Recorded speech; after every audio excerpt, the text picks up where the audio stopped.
তলৰ ব্যাসাৰ্ধৰ গোলক এটাৰ পৃষ্ঠকালি নিৰ্ণয় কৰা 1 নম্বৰটো আছে আমাৰ কিমান 10.5 সেন্টিমিটাৰ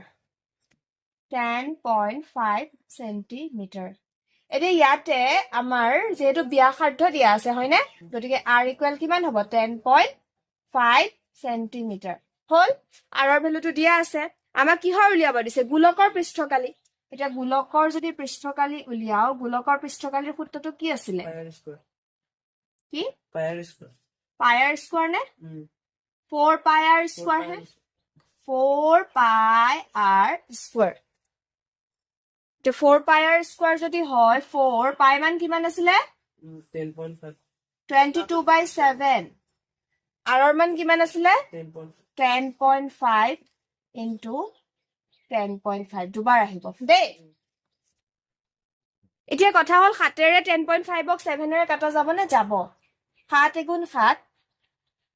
8 9 10 মানে 3 বাছি গল গতিকে কি হ'ব এটো 7 5 গুণ 35 এতিয়া 4 into 22 পূৰণ কৰি দিয়া 4 দুগুণ 8 4 দুগুণ 8 পূৰণ 1.5 into 10.5 পূৰণ কৰাৰ পিছত 1386 সেন্টিমিটাৰ স্কয়াৰ 1386 সেন্টিমিটাৰ স্কয়াৰ সহজ হয়নে